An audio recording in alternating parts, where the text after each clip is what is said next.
You clicked on this video because either you like One Piece or you really like tier lists, which is a little weird, but either way, I will be ranking all the One Piece live action characters in this video, so dive into this video with me, Dragon Guide. For our list, we have the following tiers. The S tier for characters that did a great job and were played well. Then we have the A tier for characters that were played well and did a good job. Now we have B tier for characters who were played nicely but could have done more for the story, whereas we have C tier, the average tier for average characters who did what they have to do, the bare minimum. Then we have the D tier for the missed opportunities or the characters that were totally off. And after the D tier, we have the trash tier for the garbage and misrepresented characters. We are going to be starting our list with Captain Alvida. She did her job as an introductory villain for Luffy really well, and I also liked how she treated Kobe. And it was kind of scary because we even saw her literally smash a guy's head with her mace. But other than that, she was average like in the anime, so I'll be putting her in the D tier. Then we have Choose from Arlong's crew, and for me he never felt like a threat. He just scared people at Baratai and didn't challenge Usopp's strength at all. He just chased him till Usopp actually just outsmarted him, and for Usopp to outsmart him, he had to be really dumb because this Usopp is very afraid. So I'll be putting him into the C tier. Next we have Captain Nezumi. He was useless as a marine and he did his best to negotiate with Arlong for more bribe, but even when he was stealing from Nami, it did not make me hate him like I hated him in the anime, so he is going to the D tier. Next in the list we have Kuina. She did her part and there was a good moment where she sympathized with Kid Zoro after he had lost to her, but there was also confidence within her, and I think the character was a missed opportunity due to the actor playing her, as that took away from the intensity and emotion of their scene, especially with regards to the fact that how important that scene's emotions are to Zoro's flashback. So I'll be putting Kuina in B tier.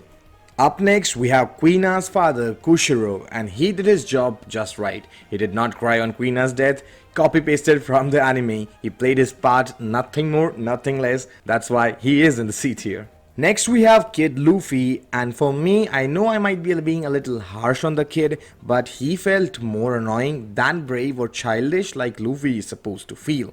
He didn't make me feel the Shanks-Luffy connection as much and was the worst of the younger Straw Hats versions for me. So I'll be putting him in the D tier. Next in is Kid Nami, and she was played really well. She went on to negotiate with Arlong and that was very brave for a child. I felt a lack of connection between her and the younger version of Nojiko and even Genzo for that matter. So it could have been better, hence I'll be placing her in the B tier. And the last character for our first round of characters is Kid Zoro. He was played really well. He was a confident young Zoro and was also hard-headed, how a younger version of Zoro is supposed to be. He fought well but also displayed that strong will that Zoro has for his goals. So for me, he goes to the A tier.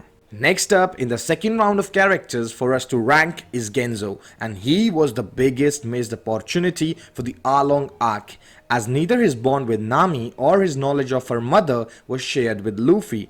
No emotional connection was present and displayed between him and Nami.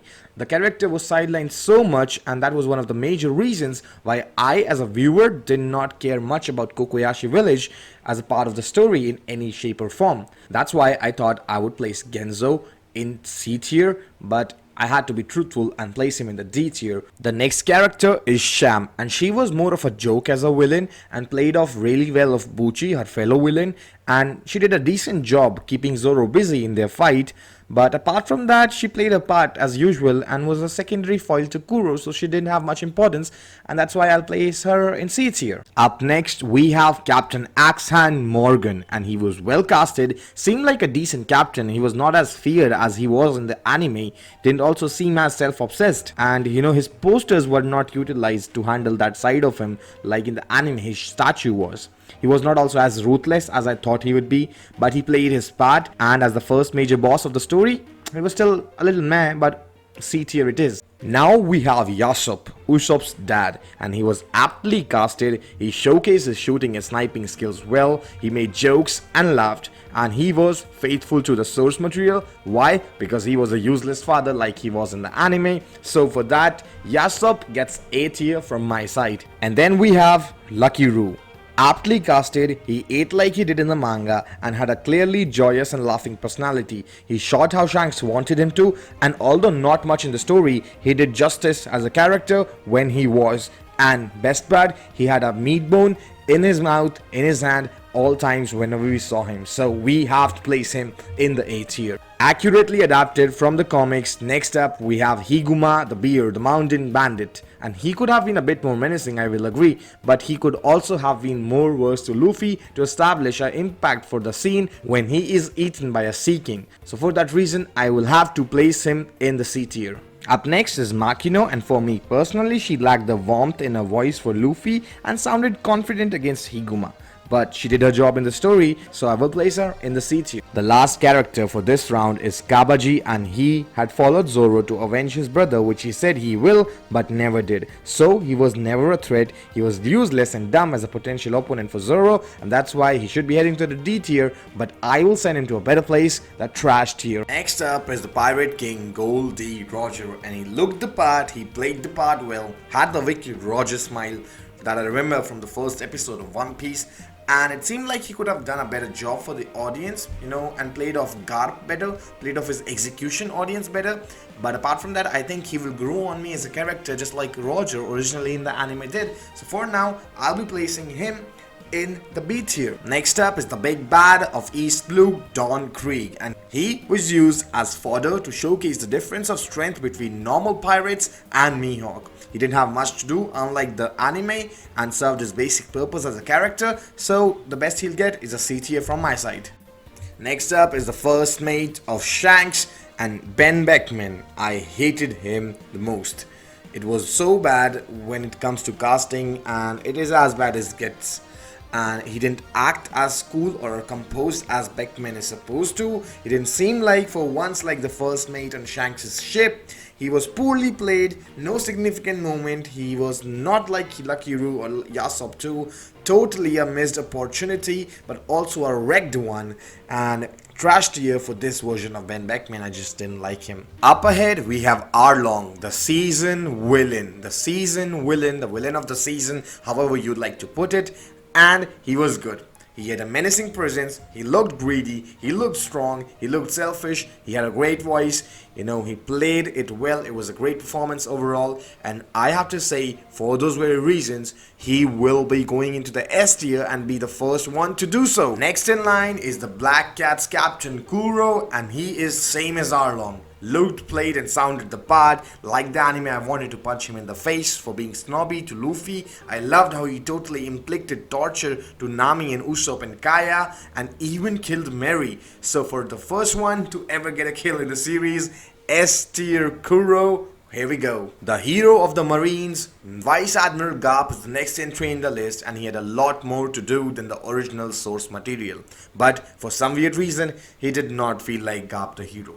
I definitely didn't understand why he chased Luffy as a test, because that is not like Garp. But also it was interesting to see his conversations with Mihawk and Zeph, and his bond with Kobe was also something that was really nice to see. So for that, I think I will place him in the B tier with Roger. Now there is Kaya, who looked sick like Kaya should. And she had a great moment with Nami where they shared their feelings. I loved her in the dinner table sequence, especially how she reacted to Luffy being a pirate. And there was a genuine bond shared with Usopp, which was very visible.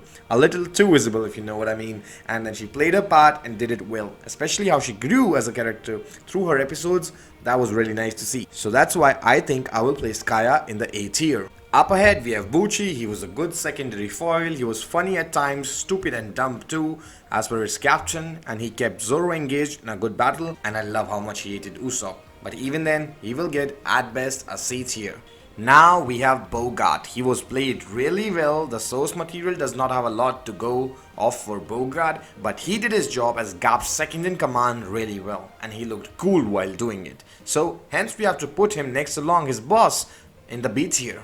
And Dracule Mihawk, the world's greatest swordsman, is here in the list, and he was the perfect casting, the perfect look, the perfect introduction, the perfect fight with Zoro, classy personality. One thing that bugged me was that Mihawk took a direct order from Garp, but apart from that, a totally S tier worthy character, just so perfectly and accurately done. And of course, next was going to be Shanks, Mihawk's rival, and I have to say I didn't like him based off the trailers, but he grew on to me as a character when I saw the series. Now, he didn't look that good in the flashbacks, but I think that had more to do with Luffy.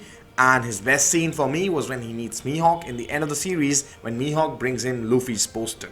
So, I have to say, he was not perfect, but that is definitely the inner Shanks fan in me complaining. But he's not going to be the S tier with Mihawk, he's going to have to settle for A tier for now. Next up ahead is the great character that is Helmeppo. This character might just have been the character of the season with the most amount of personal growth. He started off as a joke of a character when he was playing with Zoro's swords, you know, when he was naked. But then his bond with Kobe grew and his understanding of what's right grew as well. So for now, he has only one thing working against him, which is that he's not the coolest character, and that's why he will not be heading to the S tier, but the A tier is surely his. And now comes Kid Sanji, the best younger version of a Straw Hat. It was amazing to see him cook as a young chef, as a young kid, and then him realizing what Zeph has done for him.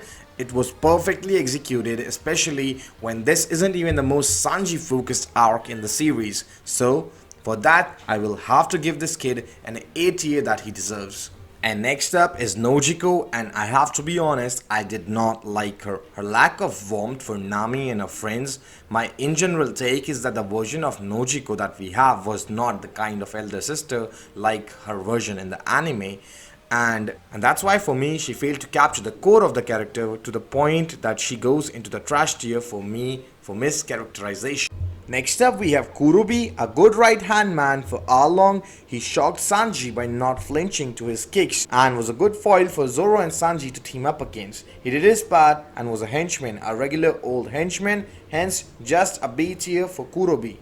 Up next is Buggy the Clown, the most perfectly written, casted, played character of the series. So much so we need to open a new GOAT tier for him.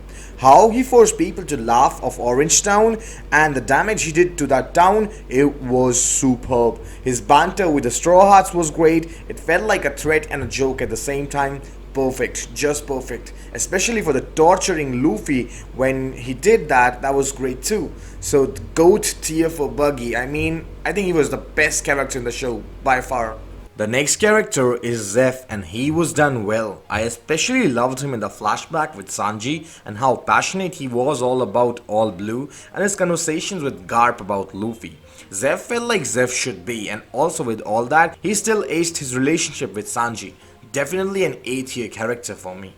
And now the final round of characters to rank are up, and we have first Kid Usopp. I think the kid did his part, especially the scene with his mother dying, and he displayed the lying side of Usopp's personality perfectly, more so than the adult Usopp did. So, B tier for Kid Usopp. Next in, we have Kobe. Again, like Helmeppo had a lot to play with and do, Kobe had the same. And he had extra moments with Garp, which were very important to the show. He also gave us an insight into why Kobe is the future of the Marines. His bond with Luffy seemed way more like a teacher and a student this time around. I would say Kobe's characterization was done just fine. Apt casting, and his bravery has to be appreciated, for he decided to confront Garp, so that was a big deal too. So for those things and being so important to the story, I need to hand Kobe the S tier. And now we have to rank the Straw Hats, and Sanji is the first Straw Hat that needs a ranking, but the last one to be introduced in the show, which is why I have to say that Sanji was introduced a bit too late for me to rank him properly. But I have to say that he had the best moments with Zoro, their banter was top notch. I would love to see him more passionate about cooking though, and also that he seems a little weaker as compared to Zoro. So I think that's gonna cause some issues between the two of them. But apart from that, a great chef, charismatic as we need, less of a simp. So for that, I'll give Sanji an A tier. Up next is Usopp, not the star of his own arc with zero major development apart from the kiss with Gaia. He had his fun moments with Luffy and the Jolly Roger like the anime, and he displayed his sniping abilities pretty well against Shoes, but I didn't think he would confront Shoes like that, so I think that was a big moment, a clever moment. So I think with all in all taken that, overall and as a character, I think Usopp was an A tier character, so I'm gonna rank him with Sanji because he didn't impress me as much as I thought he would. So yeah, A tier for Usopp. Now we are looking at the big three straw hats of the season and we are going to rank them. So first one is Nami, and I loved her constant back and forth with Luffy about them being or not being a part of the crew. Then she was, like just the anime, emotionally present and the only mature person in the crew. The character was played really well, it really fought well and was a pretty solid characterization of Nami. And I also loved her inner conflict about wanting to not lead the Straw Hats. An additional point, she did not steal the Mary this time. So definitely, Nami is an S tier character this time around. And now we'll have to rank Roronoa Zoro, the first mate of Monkey D. Luffy. He had the best fight scenes, the most badass scenes. His introduction was epic. He looks and feels the part. You can already see his loyalty to Luffy when he talks to him on the roof at Kokoyashi village. So it's already looking like that he's going to be growing into a great vice captain. And why is he not in the GOAT tier with Buggy is because I believe, Zoro pre-time skip used to, make a lot of fun jokes and everything. It was really funny. So that's why I think, it was too serious for me and I would like him to joke around a little bit more. So yeah, S tier for Zoro. And now we rank Monkey D. Luffy. Inaki is Luffy, and I will say that again and again. He's funny, childish, only listens to himself, a little weaker physically than the anime Luffy, but emotional core is much stronger for me. I think he will become the king of the pirates, and he's also slightly smarter than the Luffy of the anime. And since Luffy was captured as perfectly as he was for me, Inaki goes to the GOAT tier with Buggy, for I loved how he talked to Shanks, the Straw Hat, and especially his reaction to Usopp's kiss was hilarious. So all these moments take it to the GOAT tier for me because this is Luffy. This is how he's supposed to be. So with that, we'll end the rankings, and I would like to ask you guys to hit the subscribe button. More One Piece content will be coming on to this channel. I reviewed the One Piece live action series. You can go watch that if you wish. And apart from that, comment your ranking in the comment section. Just tell me all about it, and like this video, share, subscribe, and more content coming on the way. Till then, you can enjoy the Pokemon content on the channel, which is a Pokemon what if Ash had all his Pokemon fully evolved. How would that affect Ash's journey? So till then, peace, Dragon Guy. Thank you for watching. Thank you for the constant support.